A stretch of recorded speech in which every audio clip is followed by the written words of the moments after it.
मुझे बहुत तीव्र इच्छा थी कि इसको इंडिया की जर्सी में देखना है, और वो मुकाम बॉम्बे में जब इनको ये किट मिला सारे प्रतियोगियों का, तो वो किट इनको मिलना और इसका फिर पहन के और सबका ग्रुप फोटोग्राफ लेना और सब जय हो भारत माता की जय, वंदे मातरम के नारों से गूंज उठा था वो समा। तो वो बहुत यादगार पल है हमारे लिए।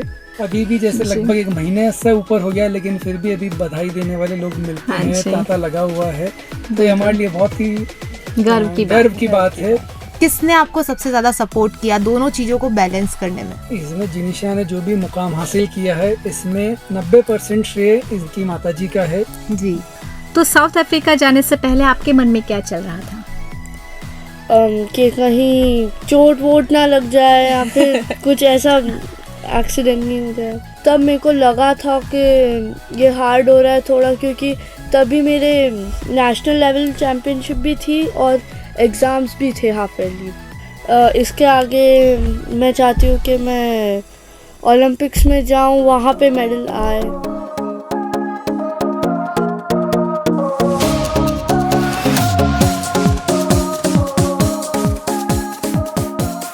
नमस्कार श्रोताओं, मैं आरजे अक्षिता आप सभी का स्वागत करती हूँ रेडियो 989.6 एफएम के इस खास कार्यक्रम में। तो इस खास कार्यक्रम को और भी खास बनाने के लिए हमारे स्टूडियो में हमारे साथ मौजूद है जिनिशा आंजना। तो आइए उनसे बिना किसी देरी के सीधे उन्हीं से बात करेंगे और उनका परिचय जानेंगे। अपने बारे में हमारे श्रोताओं को कुछ बताइए। मेरा नाम जिनिशा आंजना है। मैं क्लास 7th में दिल्ली पब्लिक वर्ल्ड स्कूल से हूँ। मेरे मम्मी का नाम प्रियंका आंजना और पापा का नाम सुनील कुमार आंजना। तो जिनिशा, मैं आपसे सबसे पहले ये जानना चाहूँगी कि आपके नाम का मतलब पता है आपको? हाँ, जीतने की इच्छा मेरे नाम का मतलब ये है। तो आपको ऐसा लगता है कि आप अपनी लाइफ में ये जो आपके नाम का अर्थ है इसको फुलफिल करेंगी एक दिन, और आज भी कर रही हैं? हाँ, मैं कोशिश करती हूँ कि इस नाम का मतलब फुलफिल कर सकूँ। बिल्कुल। तो जिनिशा, मैं आरजे नेहा आपको सबसे पहले बधाई देती हूँ कि आप इतने ऊंचे शिखर तक गई और आपने दक्षिणी अफ्रीका में जाकर अपने भारत का नाम रोशन किया। अच्छा, आप मुझे बताएं कि आप अभी केवल 7th क्लास के स्टूडेंट हैं, है ना? तो एक बहुत अच्छा तैराक बनने का सपना आपके मन में सबसे पहले कब आया? एक बहुत अच्छा तैराक बनने का सपना जब मेरे स्कूल में स्विमिंग पूल खुला, तब मैंने मेरे मम्मी पापा को बताया, तो उन्होंने बोला कि हाँ तुम स्विमिंग में जा सकते हो,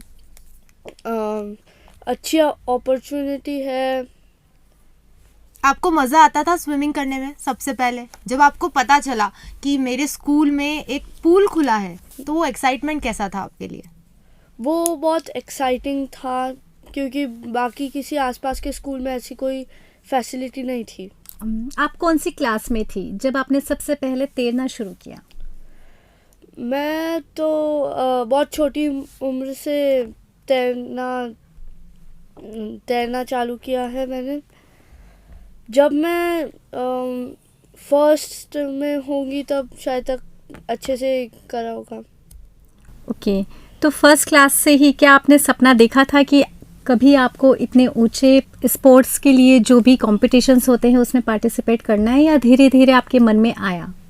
मेरे मन में धीरे धीरे आया। जब मैं पहले फर्स्ट सेकंड में तो ऐसे मजाक में ही खेलते थे सब दोस्त और सब। तो कौन सा इंसिडेंट था जो आप हमारे श्रोताओं के साथ साझा करना चाहेंगी कि जिसने आपको मोटिवेट किया कि मुझे तो कुछ बड़ा करना है इसके साथ? सर ने, मेरे स्विमिंग कोच ने बोला कि डिस्ट्रिक्ट लेवल कंपटीशन है, तुम अच्छा करती हो तो तुम पार्ट ले लो इसमें। तो उससे मेरे को पता चला कि अच्छी अपॉर्चुनिटी है और मैं एक स्विमर बन सकती हूँ। आपके उन कोच का नाम क्या है? 2-3 कोच रहे हैं। पहले सर ने जिन्हें सिखाया था वो थे विकास सर, और फिर अभी जिन सर ने मेरे को हेल्प किया वर्ल्ड चैम्पियनशिप में जाने में वो थे Prabhu sir and Sudha ma'am. Okay, तो क्या आपने कोई इंस्टीट्यूट ज्वाइन किया, कोचिंग इंस्टीट्यूट ज्वाइन किया, जहां जाकर आपने एक अच्छे से प्रशिक्षण लिया हो विश्व चैंपियनशिप के लिए जाने में? क्या आपने कोई प्रोफेशनल कोचिंग इंस्टीट्यूट आपने ज्वाइन किया है? हाँ, जी। मैंने नीमच में swim flash sports club join किया था। कभी आपको लगा कि पढ़ाई और तैराकी को साथ लेकर चलना बहुत मुश्किल हो रहा है? हाँ, अभी जब नेशनल लेवल का चैम्पियनशिप हुआ था तब मेरे को लगा था कि ये हार्ड हो रहा है थोड़ा, क्योंकि तभी मेरे नेशनल लेवल चैम्पियनशिप भी थी और एग्ज़ाम्स भी थे हाफ ईयरली। तो इसमें आपको किसने आपको सबसे ज़्यादा सपोर्ट किया दोनों चीज़ों को बैलेंस करने में? पेरेंट्स और कोचेस ने। तो ऐसा क्या तरीका आप यूज़ करते थे, अपनाते थे कि आप अपनी एग्ज़ाम्स को भी अच्छे से कर लें और साथ में जो आपका ड्रीम है, जो आपका ड्रीम स्पोर्ट्स है, उसमें भी आप अच्छे से परफॉर्म कर पाए? पहले तो सुबह सुबह स्विमिंग जाते थे, फिर स्विमिंग से आने के बाद गाड़ी में जाते वक्त थोड़ी पढ़ाई कर लेते थे, फिर स्कूल में जाते एग्ज़ाम देते थे ने, फिर स्कूल से आने के बाद प्रैक्टिस जाते थे, फिर प्रैक्टिस के आने के बाद थोड़ी पढ़ाई करते थे। और जो भी आपके फ्रेंड्स रहते थे वो तो खेलने का टाइम भी निकाल लेते थे, मस्ती करने का भी, फ़ोन चलाने का भी, तो आपका मन करता था? हाँ, ऐसे मन तो करता था, पर फिर स्पोर्ट्स को भी करना था तो फिर मन को थोड़ा कंट्रोल किया। हाँ। तो दूसरे बच्चों को देखकर जो बच्चे मोबाइल्स चला रहे हैं, टीवी देख रहे हैं, है ना, और पढ़ाई कर रहे हैं, वो लोग स्पोर्ट्स की प्रैक्टिस नहीं कर रहे हैं, लेकिन आपको पता है कि मुझे पढ़ाई के साथ साथ स्पोर्ट्स करना है, लेकिन दूसरी चीज़ों को मुझे छोड़ना है, जैसे कि मोबाइल है, टीवी है। इन सब को करने में अपने आप को किस तरह से मैनेज किया, या आप दूसरे बच्चों को क्या मैसेज देना चाहती हैं? कि मोबाइल फ़ोन में तो बस एक पल की खुशी है, स्पोर्ट्स में या फिर पढ़ाई में जाने से आगे भी बहुत हेल्प करती है। वो स्पोर्ट्स अपनी बॉडी को मेंटेन करने में हेल्प करता है। आपकी इतनी कम उम्र होने के बावजूद भी आपसे इतना सही और इतना मैच्योर जवाब एक्सपेक्ट करना मुश्किल था, लेकिन आपने बहुत अच्छे से ये जवाब दिया है। और इसी के साथ हम आगे बढ़ेंगे और ये जानना चाहेंगे कि आपके कौन कौन से ऐसे फ्रेंड्स हैं जो आपके साथ अभी तक हैं और वो आपको उनके साथ रहना अच्छा लगता है और वो आपको मोटिवेट भी करते हैं जो आप स्पोर्ट्स के लिए करती हैं उसमें? स्कूल में मेरे फ्रेंड्स हैं, मायरा, दीपिका, शनाया, ये सब मोटिवेट करते हैं मेरे को करने में। जब आपने आपके सपने को अपने पेरेंट्स के साथ शेयर किया होगा कि पापा या मम्मी मुझे एक अच्छा स्विमर बनना है, तो आपके मम्मी पापा ने आपको किस तरह से सपोर्ट किया? मम्मी पापा ने बोला कि हाँ करो, अच्छा है, स्पोर्ट्स में जाओ। अच्छा मैम और सर, आप हमें बताएं कि जैसे कि आज पढ़ाई का इतना कंपटीशन है, हर पेरेंट्स यही सोचते हैं कि मेरे बच्चों के इतने परसेंट आने चाहिए, इतने परसेंट आने चाहिए, लेकिन जब जिनीशा ने अपने सपने के बारे में आप लोगों को बताया तो आप लोगों की क्या प्रतिक्रिया थी? क्या आपने उसको बिल्कुल एक लाइटली लिया कि हाँ ठीक है चलो कोई बात नहीं, एज अ पार्ट टाइम आप जा सकती हो, ठीक है, एक जुनून होता है जो जागता है फिर बंद हो जाता है, लेकिन फर्स्ट क्लास से लगाकर 8th क्लास तक उस जुनून को आप लोगों ने कैसे मेंटेन किया और कैसे आप लोगों ने इसको विश्व चैंपियनशिप के लिए दक्षिण अफ्रीका तक ले जाने में सहयोग दिया? आजकल मोस्टली बच्चे फ़ोन वगैरह में लगे रहते हैं। हाँ। तो वो चीज़ मैं नहीं चाहती थी कि मेरे बच्चे करें, उस चक्कर में फिर मैं चाहती थी किसी एक स्पोर्ट्स में इनको आगे रहना चाहिए। जब इसने बताया कि इसको स्विमिंग में सही में इंटरेस्ट है तो फिर मेरा ये था कि पूरा अच्छे से करो, जस्ट एक टाइम पास वो स्पोर्ट्स की तरह नहीं बल्कि उसमें आप आगे निकलो। तो इसलिए फिर हम अभी जैसे समर ब्रेक था तो समर ब्रेक में हम 4 बजे उठ के इसके स्विमिंग इंस्टीट्यूट जाते थे नीमच, और इसकी 3-4 घंटे की प्रैक्टिस होती थी। तो वही है, मुझे कोई इशू नहीं है क्योंकि स्पोर्ट्स में भी बहुत अच्छे करियर बन सकते हैं। तो मैं ऐसा नहीं कि वो आप पढ़ाई में ही सब कर सकते हो। सर और मैम, आप लोगों की शिक्षा कहाँ तक है और आप लोग क्या व्यवसाय करते हैं? जी, मेरा नाम सुनील आंजना है जी। और मेरी education post graduation MBA marketing में है जी। मैं लाइफ लॉन्ग बाहर हॉस्टल में ही रहा हूँ जी। और अभी मैं बिजनेस करता हूँ। जी। और मैम आप? मेरा नाम प्रियंका है और मेरा BCom ऑनर्स का रखा है जयपुर से, और मेरा भी एक बिजनेस है। जी बिल्कुल। एक बात मैं आप लोगों से ये जानना चाहूँगी कि आप लोगों ने जो खुद कभी सपने देखे होंगे, क्या वो अपने बच्चों की आंखों में पूरा होते हुए देखना चाहते हैं? नहीं, वैसा कोई विचार नहीं है। हमारे सपने हमारे हैं और बच्चों उनके के सपने सपने। बच्चे के हैं। तो आपने उनके लिए कोई सपना देखा है बच्चों के लिए? नहीं, बच्चे बस अच्छे सफल रहें अपनी ज़िंदगी में, जो करना चाहें, जिस फील्ड में जाना चाहें उसमें सफल रहें, जिसमें इनको खुशी मिले। बिल्कुल। मैं आपसे ये जानना चाहूँगी कि आप लोगों को क्या मुश्किलों का सामना करना पड़ता है जब आपको अपना बिजनेस भी संभालना है, घर भी देखना है और बच्चों की जो क्रिएटिविटी है उसको भी बिना नज़रअंदाज करे हुए उनको भी एक मुकाम तक पहुँचाना है, तो आप वो कैसे मैनेज करते हैं? देखिए, इसमें जिनिशा ने जो भी मुकाम हासिल किया है इसमें 90% श्रेय इनकी माताजी का है। जी। पूरे समय को इन्होंने ही मैनेज किया है। सुबह टाइम से उठना, फिर ठंड हो या गर्मी हो उसमें बच्चों बेटी को लेके पूल में जाना, वापस फिर स्कूल की तैयारी करना, उनको टिफ़िन तैयार करना, स्कूल भेजना, वापस स्कूल से आते हैं तो फिर वापस ट्यूशन लेना, क्योंकि बच्चों को हम ट्यूशन नहीं भेजते हैं, घर पे यही पढ़ाती है उनको। जी। और फिर उसके बाद वापस से फिर इनको पूल ले जाना। तो जो भी आज जिस मुकाम पे पहुंची इसमें पूरा का पूरा योगदान मेरी वाइफ का ही है। जी। जी। और आपका फ्यूचर गोल क्या है बच्चों को लेकर, कि आप उनको कितना कहाँ किस मुकाम तक देखना चाहते हैं? और हम बस ये चाहते कि ये हमारी साइड से कहीं कोई कमी ना रहे। ये जी। अगर परफॉर्म अच्छा कर सकते तो हम जितना हो सके उतना सपोर्ट करना चाहते हैं कि। और रेडियो 9 के माध्यम से आज जितने लोग आपको सुनेंगे, आप उन्हें क्या गाइडेंस देना चाहते हैं एज एन पेरेंट्स, कि उनको अपने बच्चों को किस तरह से गाइड करना चाहिए हर लाइफ के स्टेज पे? जो अभी युग चल रहा है बहुत स्पीड से बदल रहा है। जब हम छोटे थे हम आसपास देखते थे बच्चे खेलते दिखते मिलते, हर ग्राउंड में बच्चे खेलते थे, लेकिन अभी कहीं पे भी जाके देखो सब फोन में खेल रहे हैं। जी। बिल्कुल। और ये मतलब इसमें कहीं पेरेंट्स की भी लापरवाही है। तो मैं अनुरोध करूंगा पेरेंट्स से कि सभी अपने अपने बच्चों को एक दिशा दे जिससे वो अपनी ज़िंदगी में कुछ अच्छा हासिल कर पाएँ। ज़रूरत नहीं है कि वो पढ़ाई से करें, कुछ स्पोर्ट्स हो गया, आर्ट हो गया, म्यूज़िक हो गया, किसी भी चीज़ में बच्चा एक्सेल कर सकता है। तो मेरा अनुरोध वही होगा कि बच्चे की पहले बच्चे से आप काउंसलिंग कीजिए कि उनको क्या करना है। जी। आप आपके जो थॉट्स हैं या आपके जो सपने हैं वो आप उन पे थोपिए नहीं। बच्चों को जो करना है आप उसमें उनकी मदद कीजिए। बच्चे ज़रूर खिलेंगे। कि छोटा अभी तो ये एक क्या कहेंगे, ये छोटा अभी बहुत छोटा पौधा है जैसे ये। बिल्कुल। पेरेंट्स के विचार, पेरेंट्स का कम्युनिकेशन, मोटिवेशन, ये सारी चीज़ें बच्चों को बहुत हेल्प करती है। और मुझे खुशी हो रही है जिनिशा जिस तरीके से कॉन्फिडेंटली जवाब दे रही है। जी। क्या आपने कभी कल्पना की थी कि आपकी बेटी जिनिशा स्विमिंग को इस स्तर तक लेकर जाएगी कि अंतर्राष्ट्रीय मंच पर पूरे देश का प्रतिनिधित्व करेगी?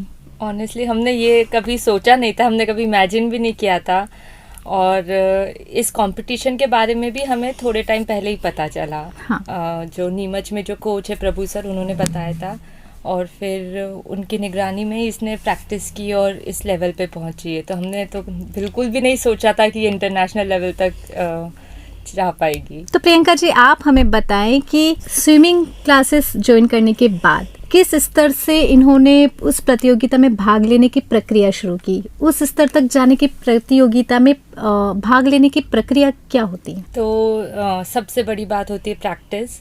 तो प्रैक्टिस करते हुए स्कूल को मैनेज करना, फिर डाइट एक बहुत अहम हिस्सा होता है इसका। तो क्योंकि इसे जैसे जंक फूड बहुत पसंद है, हाँ। तो उसे वो भी छोड़ना पड़ता है, या फिर एकदम लिमिटेड की बस कभी कभार। और एकदम अच्छी डाइट, प्रोटीन रिच डाइट इसको देना, वो ये सब चीज़ों का बहुत ध्यान रखना पड़ता है। प्रियंका जी और सुनील जी, आप हमारे श्रोताओं को बताएं कि जो विद्यार्थी पढ़ाई के साथ साथ स्पोर्ट्स में भी जाना चाहते हैं और इसी तरह की जो स्विमिंग की जो कॉम्पिटिशन्स होते हैं उसमें वे भाग लेना चाहते हैं, तो आप उन्हें किस प्रकार से जानकारी देना चाहेंगे कि ये जो प्रतियोगिताएं होती हैं वह साल में कब कब होती हैं, किस किस लेवल पर होती हैं और वे कैसे इसमें भाग ले सकते हैं? जिनिशा ने जैसे शुरुआत में बताया था कि स्विमिंग से इसका काफ़ी अच्छा ताल्लुकात है। तो हर साल जिला स्तरीय प्रतियोगिता होती है हर अलग अलग खेलों की। जी बिल्कुल। तो पहला पड़ाव तो वही है कि जो अपना स्कूल है या जो भी अपना जिला है वहाँ की जो प्रतियोगिता हो रही है उसमें हम पार्टिसिपेट करें। जी। और वहाँ से अगर हमारा नंबर आता है, अगर हम उसमें फर्स्ट सेकंड थर्ड पे आते हैं तो फिर वहाँ से हम राज्य स्तरीय प्रतियोगिता में जाते हैं जी और वहाँ पे हम अच्छा परफॉर्म करते हैं तो फिर नेशनल लेवल पे जाते हैं। जी ये स्विमिंग का हो गया है। दूसरा स्विमिंग का फेडरेशन है, स्विमिंग फेडरेशन ऑफ इंडिया, जी जो इसकी मेन ऑर्गेनाइजेशन है जो स्विमिंग को कंट्रोल करती है इंडिया में, या जो उसको ऑर्गेनाइज करवाती है सारे टूर्नामेंट्स। जी तो आप उनकी वेबसाइट पे जाके भी रजिस्टर कर सकते हैं जी और वहाँ से एक आईडी बनता है। उसके बाद स्विमिंग फेडरेशन के कॉम्पिटिशन्स होते हैं। जी तो जैसे जिनिशा ने 2 बार स्विमिंग फेडरेशन के जो कॉम्पिटिशन्स थे जयपुर में और अजमेर में, उसमें पार्टिसिपेट किया था। तो वहाँ से भी एक बहुत अच्छा अनुभव मिलता है। जी और जिस इवेंट में जिनिशा ने अभी पार्टिसिपेट किया है, ये बाइथले और ट्राइथले इवेंट है। इसमें क्या होता है कि जो प्रतियोगी होता है उसको 200 मीटर दौड़ना होता है और वापस 200 मीटर स्विम करना होता है। तो ये प्रक्रिया 3 बार चलती है। ओके जी और ट्राइथले इवेंट होता है, उसमें आपको स्विमिंग करना होता है, रनिंग करनी होती है और शूटिंग करनी होती है। ओके तो जैसा कि यहाँ पे और इसके लिए क्योंकि ये खेल अभी भारत में पिछले 3-4 साल ही हुए हैं इसको आए हुए, तो जी। इसके बारे में हमें जानकारी नीमच में जब जिन स्विम फ्लाई क्लब में जाती थी, वहाँ के जो मेंटोर है प्रभु मूलचंदानी जी, उन्होंने हमें गाइड किया। तो उनके तत्वाधान में इसने प्रैक्टिस की, वहीं पे लेज़र गन से प्रैक्टिस की और फिर इंदौर में प्रतियोगिता हुई थी पिछले साल 5 से 7 अक्टूबर के बीच में, राष्ट्रीय प्रतियोगिता। तो वहाँ पे इसका नंबर आया और उसके बाद फिर हम इसका सिलेक्शन वर्ल्ड चैम्पियनशिप के लिए इसको मौका मिला कि ये भारत की अंडर 13 की जो टीम बनी बाइथले और ट्राइथले में, उसका उस भारत को ये रिप्रेजेंट करे मॉसल बे साउथ अफ्रीका में जो चैम्पियनशिप भी हुई। जी तो इसकी प्रक्रिया ये रही है जी, और ये हर साल ही होती है। जी तो जो भी इस तरह के इवेंट में पार्टिसिपेट करना चाहते हैं वो अच्छा रहेगा कि अपने जो कोचेज हैं उनसे संपर्क करें, जो जिला खेल अधिकारी है उनसे संपर्क करें, या ऑनलाइन वेबसाइट पे जाके भी आवेदन संपर्क करके कर समझ सकते हैं। जी बिल्कुल। तो आपके हिसाब से किस उम्र से किसी भी विद्यार्थी को इस प्रतियोगिता की तैयारी शुरू कर देनी चाहिए? इस उम्र का तो इससे कोई वो लिहाज नहीं है, जैसे ही बच्चे का इंटरेस्ट जगता है हाँ उसमें शुरू कर देना चाहिए। जी भाई बिल्कुल। इसमें बच्चा जब चलना सीखता है उसके बाद ही दौड़ने सीखने लग जाता है। तो बिल्कुल। दौड़ने की कोई ऐसी सीमा नहीं है कि इस कि उम्र के हाँ। बाद दौड़ना होता है, तो बिल्कुल। दौड़ने का ऐसा नहीं है। स्विमिंग का है तो स्विमिंग में बहुत देखे मैंने, छोटे छोटे बच्चे 18 महीने के 2 साल के बच्चे भी स्विमिंग करने सीख जाते हैं। तो इसमें कोई ऐसा उम्र का कोई प्रतिबंध नहीं है। प्रतिबंध नहीं है। जी बिल्कुल। अच्छा, आप मुझे बताएं कि ग्रामीण परिवेश से आते हैं आप लोग, जी। है ना? तो ग्रामीण परिवेश में पारिवारिक माहौल के अंतर्गत जब जिनिशा ने अपने सपने को बताया, तो ठीक है, as a being mother and father आप लोगों ने तो पूरी तरह से सपोर्ट किया, लेकिन घर में और भी लोग होते हैं, दादा दादी, नाना नानी, उन सभी की प्रतिक्रियाएं कैसे रही? और जो हमारे आसपास के लोग होते हैं उन्होंने कैसे जिनिशा को सहयोग किया? देखिए, घर की बात करूं तो घर से हमें बहुत सपोर्ट मिला। सभी ने बहुत अच्छा समर्थन किया कि अगर बिटिया कुछ कर रही है तो बिल्कुल आप इसे आगे ले जाइए, जितना हो सकता है सहयोग आप कीजिए, मनोबल बढ़ाइए इसका। तो इस लिहाज से तो हमें कोई पारिवारिक परेशानी नहीं आई है और ना ही किसी सामाजिक परिवेश से कोई परेशानी आई है। जी बिल्कुल। उल्टा लोगों को बहुत ज़्यादा खुशी है। हाँ। अब जैसे जहाँ पे भी जिनिशा जाती है तो लोग मुझे कहते हैं कि आप जिनिशा के फादर आप बात आए कर रहे हैं। बिल्कुल। और अभी भी जैसे जी। लगभग 1 महीने से ऊपर हो गया, लेकिन फिर भी अभी बधाई देने वाले लोग मिलते हाँ हैं, जी। तांता लगा हुआ है। तो ये हमारे लिए बहुत ही गर्व की बात है कि बिल्कुल। इतने कम समय में बिटिया ने इतना अच्छे मुकाम हासिल किया। जी बिल्कुल। तो श्रोताओं, जैसा कि आप सुन सकते हैं कि जब हम सफल होते हैं तो इसमें हमारे पूरे परिवार का सहयोग होता है। और मैं आप सभी से यही कहना चाहूँगी कि आप लोगों ने जो सपना देखा है अपनी आँखों में, उसे आप ज़रूर पूरा करें, क्योंकि आप लोगों के सपनों के लिए आपके मम्मी पापा आपका बहुत साथ दे सकते हैं। और उनके लिए यह बहुत गर्व की बात होती है कि आज उन्हें उनके बच्चों के नाम से जाना जाता है। मुझे लगता है, और शायद आप सभी को भी लगता होगा, कि केवल एक हमारे माँ बाप ही हैं जो यह चाहते हैं कि हम उनसे भी आगे बढ़ें। इसके अलावा दुनिया में कोई भी ऐसे व्यक्ति नहीं होते हैं जो चाहेंगे कि आप उनसे आगे जाएं। लेकिन एक माँ बाप की खुशी इसी में है कि उनके बच्चे उनसे भी आगे जाएं और इस दुनिया में उनको उनके बच्चों के नाम से पहचाना जाए। तो आज हम बहुत खुश हैं कि जिनीशा ने वो कर दिखाया कि आज उनके पेरेंट्स को जिनीशा के मम्मी पापा के नाम से जाना जाता है। और मैं आप सभी यही उम्मीद करती हूँ कि आप लोग भी अपने जीवन में वो मुकाम जरूर हासिल करेंगे कि किसी न किसी दिन आपके पेरेंट्स भी इस बात से गर्व महसूस करें कि हाँ, हम उनके मम्मी पापा हैं। तो आइए इस इंटरव्यू को हम आगे बढ़ाते हैं और हम जिनीशा से जानना चाहेंगे कि जिनीशा, जब आपने आपके इस सपने को अपने दोस्तों को कभी बताया होगा, है ना? हाँ।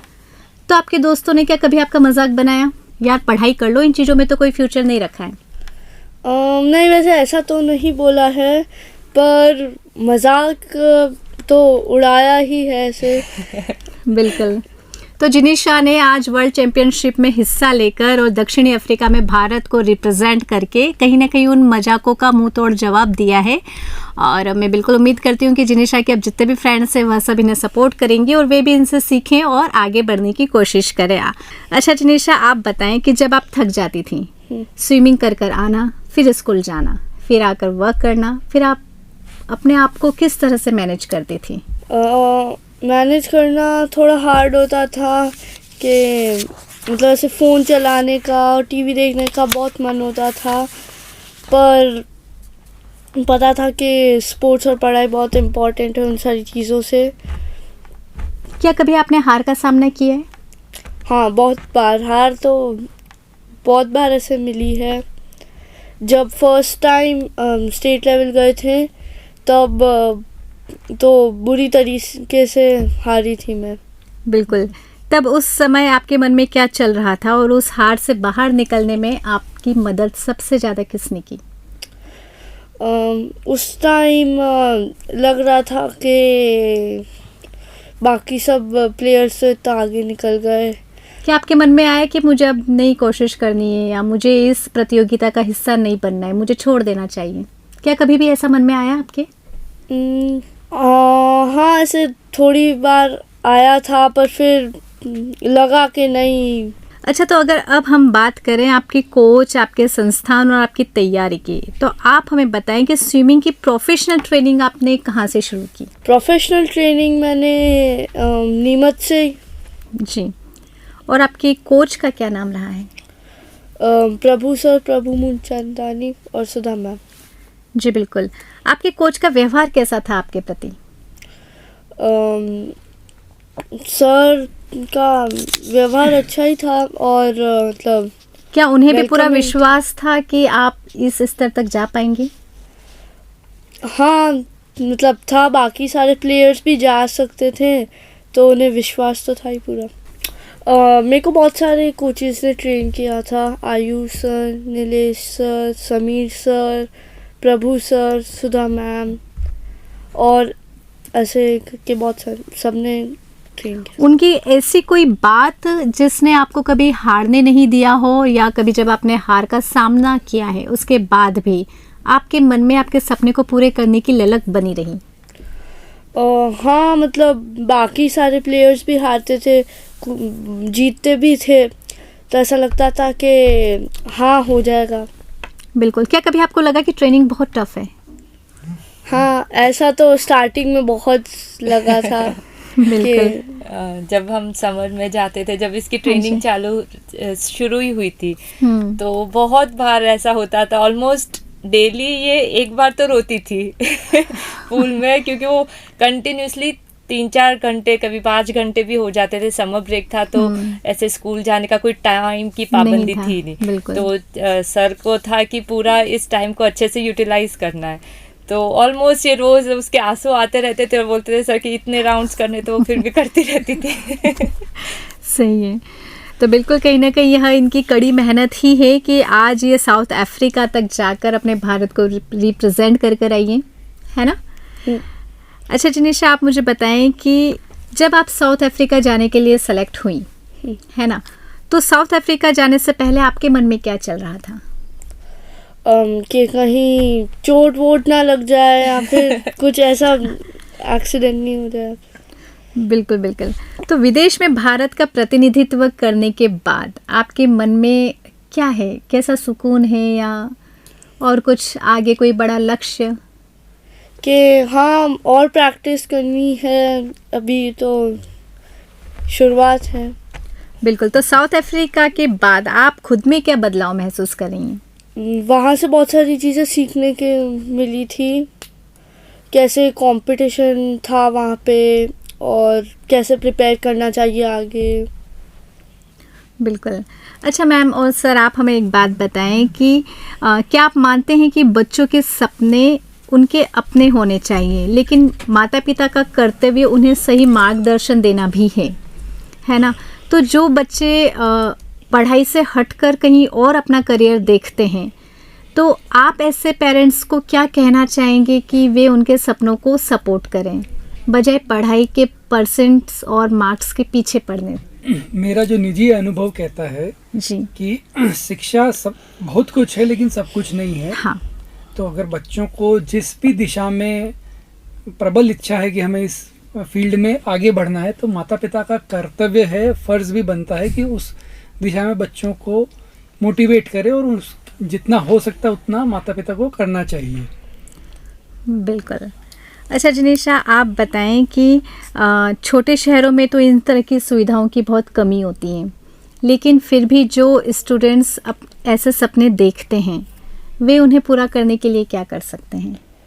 प्रैक्टिस जहाँ पे भी पास में अगर कहीं हो प्रैक्टिस का तो वहाँ पे जाइए और प्रैक्टिस करते रहिए।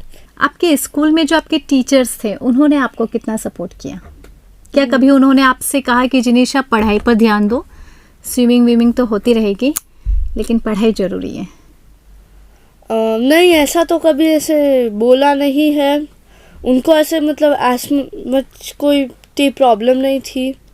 इनकी जो प्रिंसिपल मैम है वैशाली मैम, हाँ जी। उन्होंने बहुत सपोर्ट किया क्योंकि जब नेशनल टूर्नामेंट था तब इसके एग्ज़ाम भी चल रहे थे। हाँ जी। तो उनकी साइड से बहुत सपोर्ट मिला, उसके कारण भी एक कहीं ना कहीं हमको संतुष्टि थी कि चलो मैनेज हो जाएगा। हाँ बिल्कुल। स्कूल का पूरा सहयोग रहा है। सहयोग रहा है। बाकी जितने भी सर थे, अजय सर हैं जो इनके पुराने कोच थे, विकास सर, या अभी भी विकास सर करके फिर से स्विमिंग के कोच हैं, तो सभी का पूरा योगदान है।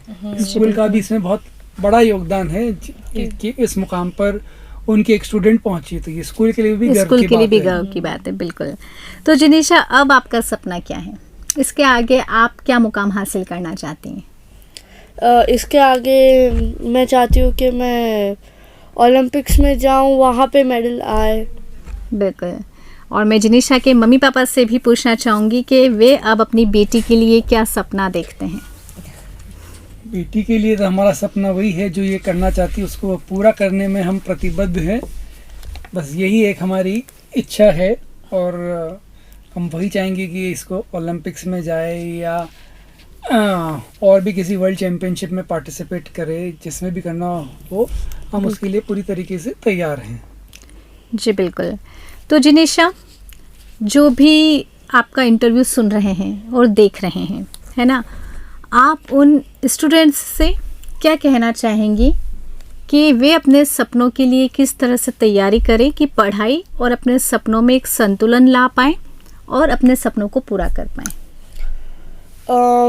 अगर पढ़ाई में जाना है तो उसमें भी प्रैक्टिस तो वैसे सारी चीज़ों में ही लगती है, और फ़ोन को छोड़िए और जाइए जिस दिशा में आपको जाना है।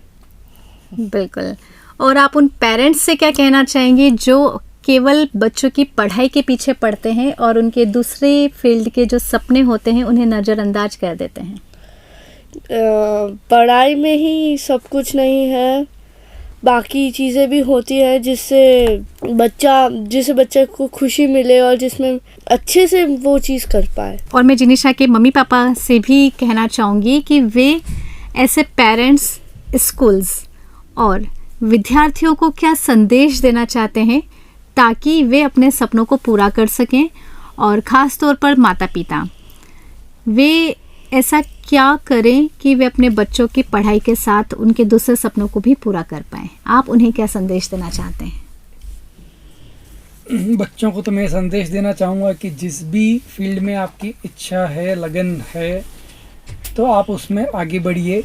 हार तो रोज़ मिलेगी, पर उस हार से आपको एक सीख लेके जीत की तरफ उस निकलना होगा और उस हर हार को आपको जीत में बदलना होगा, क्योंकि अंत में मेहनत करने वालों की ही जीत होती है। जो भी डर लगे या जो भी निराशा हो, उन सब को छोड़ के आपको आपके लक्ष्य की तरफ बढ़ना होगा। बिल्कुल।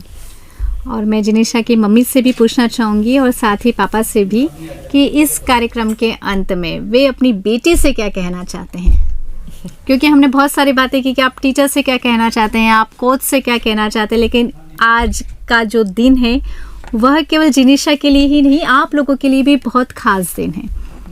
तो as a being proud parents, आप अपनी जिनेशा को क्या कहना चाहते हैं जो शायद आप नहीं बोल पाए हो, या आप कैमरे पर आप इसे कहना चाहें?